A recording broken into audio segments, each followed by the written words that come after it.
안녕하세요 여러분, 반갑습니다. 누구나 이해하시기 쉽게 기업에 대한 정보를 전달드리는 대기업 김아진 멘토죠. 자, 오늘도 모아 데이터 같이 한번 볼게요. 오늘 여러분, 우선은 좀 박수를 한번 좀 치겠습니다. 그동안 굉장히 억눌리고 막 밟히고 했던 우리 코스닥 지수가 오늘 2.7%라는 정말 경이로운 상승폭을 보여주면서 엄청난 상승을 보여줬습니다. 그래서 제가 한번 좀 계산을 해보니까요, 최근에 한 3거래일 동안 이렇게 좀 빠졌던 그 지수를 오늘 하루 만에 이렇게 좀 상쇄를 시켜주는 그런 굉장히 강한 그런 상승이었어요. 그래서 우리 모아 데이터뿐만 아니라 그동안 이 지수가 빠지면서 굉장히 좀 주가 조정이 나왔던 다양한 종목들의 좀 기술적인 반등도 좀 많이 일어났고, 그로 인해서 오늘 시장 전반적인 굉장히 상승장이었다, 이렇게 좀 총평을 좀 할 수가 있을 것 같은데, 그래서 오늘 영상에선 우리가 이 지수가 빠졌을 때 그 이유에 대해서 좀 우리가 살펴봤습니다. 자, 그리고 반대로 우리가 지수가 오를 때도 이 이유를 알고 있어야 보다 더 확실하고 명확한 대응을 할 수가 있잖아요. 그래서 오늘은 제가 지난번 영상에서 이 지수가 빠지는 이유에 대해서 설명을 좀 드렸다면, 오늘은 지수가 올라가고 있는 그 이유에 대해서 좀 설명을 드릴 거고요. 그래도 여전히 우리가 염두에 두어야 할 부분들이 있습니다. 이 부분을 계속 우리는 잊으면 안 돼요. 그래야 리스크 관리가 가능한 부분이기 때문인데, 오늘 영상에서 이렇게 해가지고 좀 러프하게 말씀드릴 거고, 영상 말미에는 모아 데이터 같이 차트를 보면서 주가에 관련된 말씀도 나눌 거니까 영상 끝까지 시청을 해주시면 너무나 감사할 것 같고요. 본격적인 영상 시작에 앞서서 저희 대기업은 여러분께 문자 요구나 금전 요구, 그리고 리딩방 가입 권유 같은 거 하지 않습니다. 정말 이 정보만 전달을 드리고 있는 그런 건전한 채널이에요. 그러니까 오늘 영상의 내용이 마음에 드신다면 저희 대기업 채널 구독 버튼 한 번씩 부탁드리고, 제 영상, 지금 영상에 좋아요 버튼으로 개별적으로 저 김아진 멘토도 응원해 주신다면 너무나 기분이 좋을 것 같습니다. 자, 그럼 한번 본격적으로 시작을 해볼게요. 자, 우선 오늘의 지수 상승의 가장 중요한 키포인트가 바로 이 이유였습니다. 이스라엘이 원래 이란의 영사관을 공격을 했고, 이란이 이스라엘 본토를 공격을 했었잖아요. 자, 근데 그래서 열받은 이 이스라엘이 이틀 뒤에 너네 내가 다시 보복할 거야, 이렇게 예고를 했었거든요. 근데 이 보복 예고를 감행을 하려다가 연기를 했어요. 그러니까 때를 내다가 참았습니다. 그러니까 이게 이유가 미국이 말려서 그런 거예요. 그래서 지금 현재 이 전 세계적인 증시에서 발생하고 있는 이 자금 이탈 중 가장 컸던 이유가 중동발 전쟁 리스크죠. 그래서 이거를 줄여서 중동 리스크라고 하는데, 이 중동 리스크가 점점 더 이제 확전이 될 그럴 가능성이 굉장히 높다고 판단을 해서 이 주식시장 안에 들어왔던 자금들이 이탈을 해가지고 안전자산인 달러나 금이나 은 같은 이런 현물 자산에 좀 이렇게 많은 자금들이 이동을 했었습니다. 자, 근데 이렇게 보복 공격을 하려다가 이거 멈춘 거죠. 그래서 이 중동 리스크의 사이즈가 조금 줄어들었어요. 어느 정도 이 리스크가 조금 살짝 해소가 됐습니다. 그래서 빠졌던 자금들이 다시 들어오고 있는 흐름 때문에 오늘 이렇게 지수가 굉장히 큰 폭으로 상승을 했다, 이렇게 이해를 하시면 좋을 것 같고요. 다음 내용도 보시기 전에 바로 우리가 염두에 둬야 할 부분은, 이렇다고 해가지고 이 금리 인하 기대감이 지금 이제 사그라들고 있는 이 기조까지 바뀌진 않았습니다. 그래서 이 부분은 여전히 우리 주식시장 안에서 리스크로 작용을 하고 있어요. 이 부분을 일단 염두에 두시고요. 다음을 보시면 그 내용이 그대로 나오죠. 이젠 금리 인하 시점이 내년 3월달이 될 수 있다라는 말까지 나오고 있습니다. 사실 요거는 조금 가능성이 좀 낮다고 저 개인적으로는 좀 생각을 하고 있어요. 왜냐면 올해 안에 원래 5에서 7회 정도 인하를 할 것이다, 요런 전망이 좀 지배적이었는데, 이게 지금 2에서 3회로 줄었고, 심지어 1에서 2회로 줄기도 했어요. 그래서 아마 높은 확률로는 이번 연도 안에 뭐 한 차례든 두 차례든 금리 인하는 있긴 있을 것 같습니다. 근데 아예 금리 인하 없이 내년 3월에 금리 인하가 될 수도 있다라는 전망까지 나오고 있다는 거예요. 그래서 지금 현재 미국에 굉장히 많은 이 빅테크 관련주, 즉 기술주죠. 이 기술주가 금리에 굉장히 민감해요.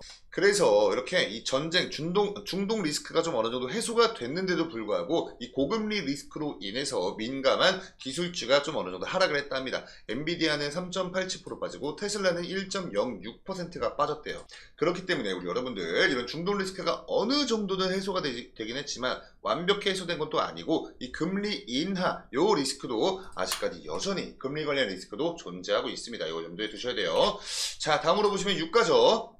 제가 지난번 영상에서 요때가 이 87달러 막 돌파하려고 했을 때였습니다. 자, 근데 다행히 오늘은 82.89%, 82.89달러 기록을 하면서 소폭 이렇게 좀 안정화를 띄고 있어요. 이 부분 또한 물가랑 연관이 되는 부분이기 때문에 우리 주식시장에 좀 어느 정도 그렇게 큰 사이즈는 아니지만 그래도 호재로 좀 작용할 수 있는 부분이다 라는 거고, 그 다음 보실 건 달러죠. 자, 요때입니다. 이때가 언제였냐면 4월 16일 점심시간대였어요. 이때 1,400원 돌파를 하려다가 저항에 밀렸죠. 뭐 사실 저항에 밀렸다는 표현보다는 수급이 좀 빠지면서 이렇게 너무나 다행히 돌파가 나와주지 않고 쭉 이때 이후로 지금까지 좀 이 달러 환율 이것도 안정화를 찾아주고 있는 모습입니다.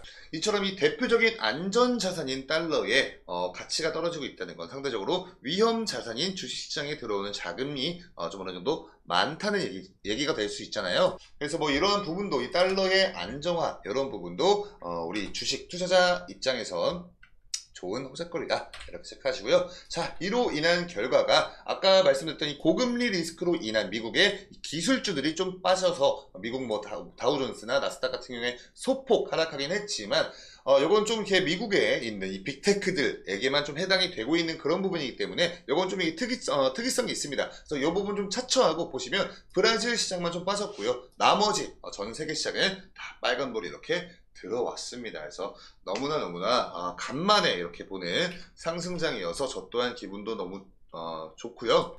어제랑 이 텐션 자체가 좀 많이 다른 것 같아요. 어제는 사실 막 좀 초상집에 있는 그런 느낌이었는데 오늘은 너무나 다행히도 이렇게 강한 상승이 나와줘서 너무나 좋네요. 자, 그럼 이제 차트로 넘어가서 주가 한번 같이 볼게요. 자, 차트입니다. 보시면요. 어제 장도 굉장히 좋지 못한 장세였는데 그래도 우리 모아데이터 종가 거의 0%에서 딱 그냥 보합권에서 버텨주었어요. 그리고 오늘 장에서 0.79% 빠지면서 개파락 출발을 했지만 결국엔 고가 기준 5.54% 터치하고 종가로는 4.5% 상승한 수치로 2,640원에서 마무리했습니다. 자, 그래서 이탈했던 이 11선도 회복을 해주었죠. 그리고 제가 지난번 영상에서 말씀드렸던 2,460원 근처 여기서는 좀 지지받을 확률이 높다라고 소개드렸는데 오늘 장에서 이 저가 기준으로 보시면 2,475원까지 빠졌다가 상승했거든요. 그러니까 2,465 요 근처에서 반등이 나와준 거니까 지지 구간 확인됐습니다.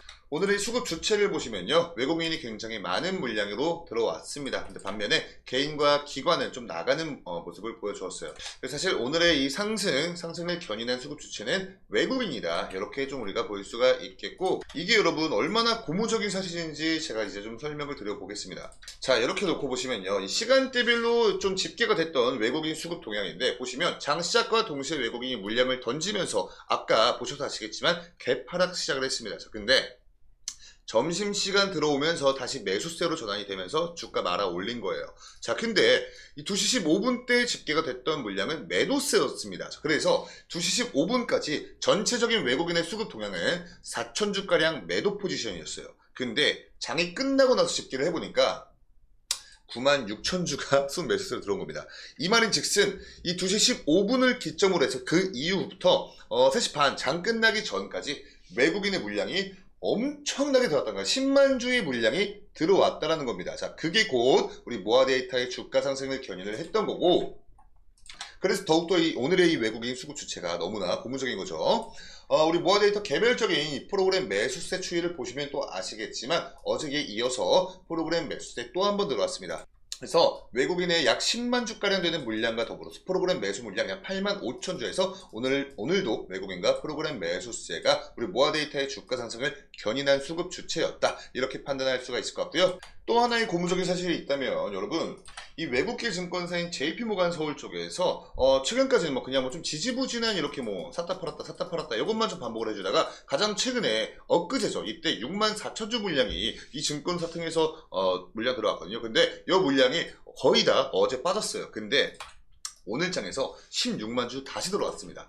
자, 그리고 이렇게 놓기 보시면 조금 더 보시기 편할 거예요. 자, 오전 9시부터 오늘 장 시작과 동시부터 이 JP모간 서울에서 매도 물량 없이 순 매수세로만 이렇게 엄청나게 많은 수급이 들어왔습니다. 요거 여러분들 좀 체크를 하실 필요가 있을 것 같아요. 다 같이 좀 정리해서 말씀드리면 가장 많은 매물이 들어왔던 외국인 물량과 프로그램 수급세 그리고 요 JP모간 서울 쪽 요 거래원 이렇게 좀 세 가지 포인트의 동향을 좀 파악하시면서 투자를 하신다면 보다 더 안전한 투자를 하실 수 있다라고 생각이 들고요. 오늘의 코스닥 시장 요 지수 수급 주체 한번 좀 보시면요. 외국인들 엄청나게 많은 물량 들어왔죠. 그리고 기관들도 좀 어느 정도 같이 받쳐주면서 외국인과 기관의 쌍끌이었다. 요거를 금액으로 놓고 보시면 외국인들 2,500억 넘게 들어왔고요. 기관들 584억 들어왔습니다. 이렇게 코스닥 지수까지도 외국인과 기관이 쌍끌이 매수세가 들어왔어요. 자, 그렇기 때문에 우리 모아데이터 관련된 이 외국인 수급이 굉장히 중요할 수가 있다는 점입니다. 이런 부분들 잘 체크하시면서 우리 여러분들 투자 활동 이어나가시길 바라고요. 굉장히 높은 확률로 내일 장에서도 이 코스닥 지수가 조금 소폭 반등을 해줄 가능성이 높아 보여요. 오늘의 이 상승을 견인했던 주체가 외국인과 기관이어서 그런데요.